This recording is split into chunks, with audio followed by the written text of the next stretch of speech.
আসসালামু আলাইকুম রহমতুল্লাহি ওবারাকাতু। আজ আপনাদের মাঝে নিয়ে আসলাম আরেকটি নতুন ভিডিওতে যে কৃষি জমিগুলো দেখতেছেন এগুলি হলো এই দেশের অবসরপ্রাপ্ত লোকদের জন্য সরকার কর্তৃক বরাদ্দকৃত জমি। এখানে অবসরপ্রাপ্ত লোকজন কৃষিকাজ করে। এ দেশের কিছু কিছু এলাকায় লোকজন অবসর গ্রহণের পর তাদের জন্য সরকারের পক্ষ থেকে কিছু জমি বরাদ্দ দেওয়া হয় নামমাত্র মূল্যে।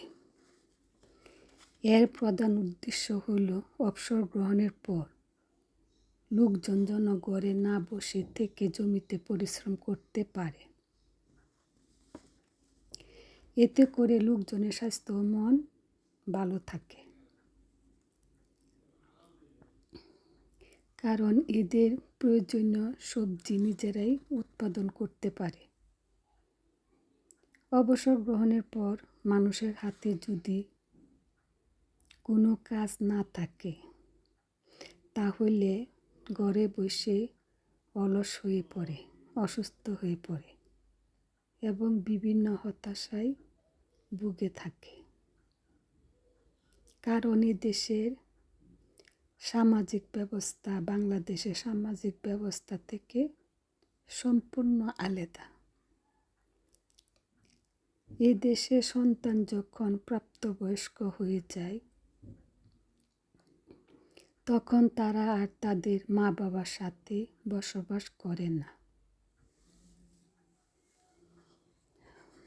ফলে শেষ বয়সে মা বাবা একা হয়ে যায়। তাই সরকার এর পক্ষ থেকে এই ধরনের ব্যবস্থা গ্রহণ করা হয়। কৃষি জমিগুলোকে এমনভাবে তৈরি করা হয় যেন একটি কৃষি জমি একটি পিকনিক স্পট।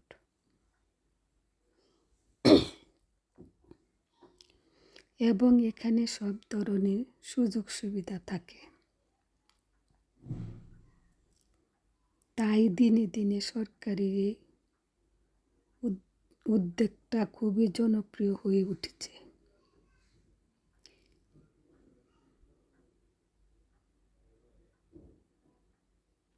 ভিডিওটি যদি ভালো লাগে তাহলে লাইক, কমেন্ট এবং সাবস্ক্রাইব করুন এবং বেল আইকনটি অন করে রাখুন যেন পরবর্তী ভিডিও আপলোড করার সাথে সাথে আপনার কাছে পৌঁছে যায়। পরবর্তী ভিডিওতে দেখানো হবে স্পেনীয় সরকার যুবকদের কৃষিকাজের অংশগ্রহণের জন্য কি ব্যবস্থা গ্রহণ করেছেন। কথা হবে পরবর্তী ভিডিওতে। সেই পর্যন্ত ভালো থাকুন এবং সুস্থ থাকুন। আমার জন্য দোয়া করবেন, আপনাদের মাঝে ভালো ভালো ভিডিও নিয়ে আসতে পারি। সেই পর্যন্ত ভালো থাকুন এবং সুস্থ থাকুন। আল্লাহ হাফেজ।